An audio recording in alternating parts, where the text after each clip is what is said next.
नमस्कार. Asian news चॅनलमध्ये आपले स्वागत आहे. वृद्धाश्रम असावेत की नसावेत या संदर्भात अनेक मतप्रवाह असू शकतात. मात्र समाजातील बदलत्या जीवनशैलीचा विचार केला तर सद्यस्थितीत जनरेशन गॅपचाही विचार होणे तितकेच महत्त्वाचे आहे. या सर्व विचारांच्या प्रवाहामध्ये वृद्धाश्रम ही काळाची गरज बनते आहे हेही तितकेच महत्त्वाचे आहे. येणाऱ्या काळात समाजाची गरज म्हणूनही वृद्धाश्रमांचा विचार होणे महत्त्वाचे ठरणार आहे. मात्र यातही वृद्धाश्रम या शब्दाचा प्रयोग वृद्धाश्रम असा न करता आनंदाश्रम किंवा रिटायरमेंट होम असे म्हटले तरी ते वावगे ठरू नये. एक सारासार समाज म्हणून जर विचार केला तर कुटुंबासमोरील आव्हाने आणि कुटुंबातील सदस्य म्हणजे ते पतिपत्नी असोत किंवा परिवारातील अन्य सदस्य असोत, कुटुंबातील दोघांनी जॉब करणे हेही आता भविष्यामध्ये महत्त्वाचे झालेले आहे. कुटुंबातील सदस्यांची वाढती संख्या आणि महागाई याचा विचार करता पतिपत्नीने जॉब करणे हेही तितकेच गरजेचं आहे. मात्र या रोजच्या धावपळीत कुटुंबातील ज्येष्ठांकडे लक्ष देणे ही तितकेच महत्त्वाचे ठरते आहे. या सर्व विषयांचा विचार केला तर आनंदाश्रम म्हणजेच रिटायरमेंट होम ही येणाऱ्या काळामध्ये गरज बनलेली आहे. मात्र ह्या रिटायरमेंट होमचा विचार करताना आपल्या माणसांची उत्तम देखभाल करण्यासाठी पैसे भरून वृद्धाश्रमात ठेवले तर उत्तम काळजी घेतली जाते. आपण जितकी काळजी आपल्या घरी घेऊ शकत नाही तितकी काळजी वृद्धाश्रमांमध्ये घेतली जाते. त्यामुळे कुटुंबातील पतिपत्नी किंवा अन्य सदस्य निश्चिंतपणे जॉब करू शकतात. समाजासमोरील कुटुंबासमोरील येणाऱ्या काळातील आव्हानांचा विचार केला तर वृद्धाश्रमे ही काळाची गरज बनते आहे. आपल्या कुटुंबातील वृद्धांची देखभाल करण्यासाठी अनेक ठिकाणी केअरटेकरची आपण नेमणूक करतो. मात्र केअरटेकरची नेमणूक करून केअरटेकर असलेल्या व्यक्तीला आपल्याच कुटुंबाचा एक भाग म्हणून वावरण्याची मुभा आपण देत असतो.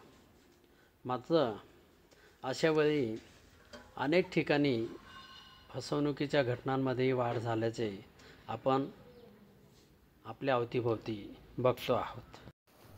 कुटुंब म्हणून आपण जर विचार केला तर अनेकदा आपण जॉबला गेल्यानंतर कुटुंबात असलेल्या वृद्ध व्यक्तीला उत्तम सकारात्मक वातावरण राहू शकते का?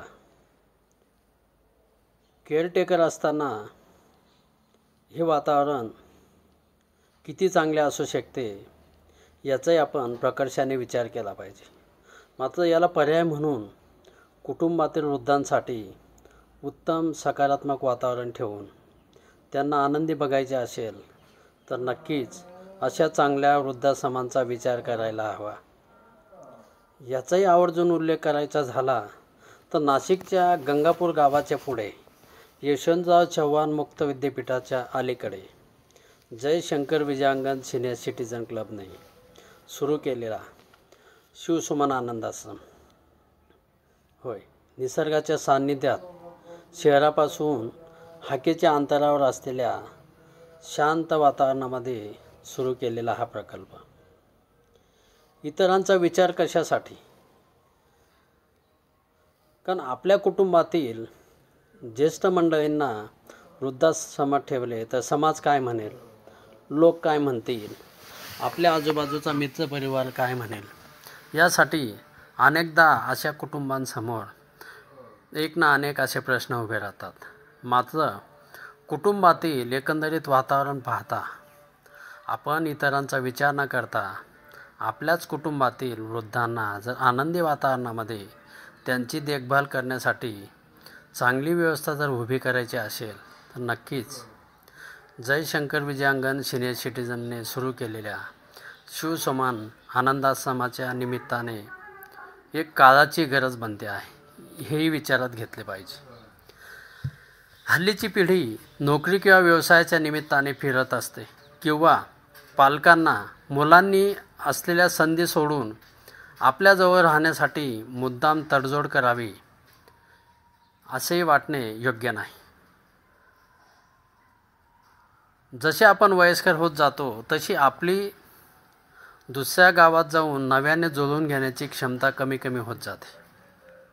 त्यापेक्षा आपल्या ओळखीच्या परिसरात राहून निवृत्तीनंतरचा काळ व्यतीत करावा याच्यासाठी प्रत्येकाने विचार केला पाहिजे.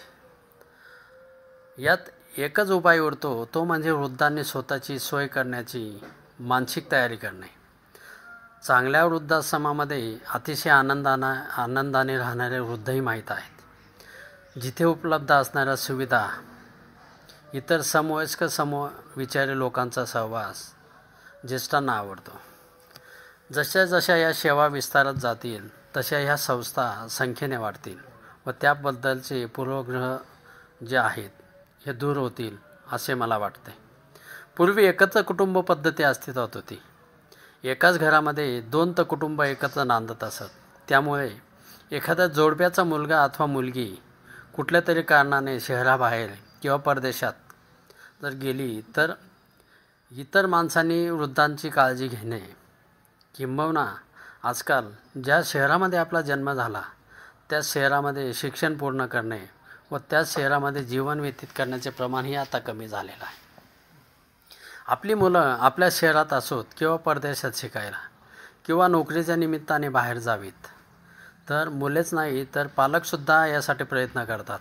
अशा वेळेस वृद्धापकाळाची सोय म्हणून वाढते वय, एकटेपणा आणि परावलंबित्व यावर उपाय म्हणून वृद्धाश्रम हा अतिशय चांगला पर्याय आहे. तात्विकदृष्ट्या तरी तो चांगला आहे. या सगळ्या गोष्टी लक्षात घेता वृद्धाश्रमांच्या निमित्ताने प्रकर्षाने आता वृद्धाश्रमांची जागा रिटायरमेंट होमने घेतलेली आहे आणि सद्यस्थितीमध्ये रिटायरमेंट होम ही एक नवीन संकल्पना उदयाला आली. वृद्धापकाळामध्ये येणाऱ्या अडचणी लक्षात घेता असे पर्याय नक्कीच मोलाचे ठरतात. केअरटेकरच्या भरवशावर आपण किती दिवस राहू शकतो यात एक उदाहरण देता येईल. नाशिकच्या एका उपनगरातील ज्येष्ठ नागरिक आजींनी गेली अनेक वर्षे ओळखीचा रिक्षावाला व स्वयंपाकासाठी नेमलेल्या बाईंनी त्यांच्या एकटेपणाचा फायदा उठवत त्यांच्या वृद्धापकाळामध्ये त्यांना सर्वच बाजूने लुटण्याचा प्रयत्न केला. त्यांनी अनेक वृद्धाश्रमांना भेटी देत स्वतःची व्यवस्था व्हावी म्हणून प्रयत्न केले. मात्र अनेक वर्षे आपल्या अवतीभोवती मधमाशीसारख्या चिकटलेल्या रिक्षावाला आणि ह्या संबंधित स्वयंपाकी बाईने ह्या आजींना कुठेही जाऊ दिले नाही. यातनं एकच कारण पुढे आले ते ह्या आजी म्हणजे ह्या दोघांसाठी सोने की अंडे देणेवाली मुलगी. दोघांनी मिळून ह्या आजींच्या एकटेपणाचा फायदा घेतानाच वृद्धाश्रमात गेल्या तर आपली कमाई बंद होईल ह्या स्वार्थापोटी त्यांनी वेळोवेळी आजींची फसवणूक केली. या सर्व बाबींचा विचार करता आनंदाश्रम किंवा रिटायरमेंट होम ही समाजाची नक्कीच येणाऱ्या काळामध्ये गरज बनते आहे. फक्त गरज आहे ती आपली मानसिकता बदलण्याची. वृद्धाश्रमातील वातावरण आयुष्याला आनंद देणारं, मावळतीकडे झुकलेलं आयुष्य आनंदी करण्यासाठी नक्कीच नाशिकमध्ये उभे राहिलेल्या शिवसमान आनंदाश्रमासारखे पर्याय समाजासमोर उभे राहिले आहेत. जनरेशन गॅप आणि येणाऱ्या पिढीचा विचार करता भविष्यामध्ये वृद्धाश्रम किंबहुना आनंदाश्रम किंवा रिटायरमेंट होम ही नक्कीच वृद्धांसाठी आनंदी वातावरण, मावळतीकडे झुकलेलं आयुष्य आनंदी करण्यासाठी नक्कीच एक पर्याय असणार आहे. एशियन न्यूजसाठी मी विजयकुमार इंगळे, संपादक. धन्यवाद.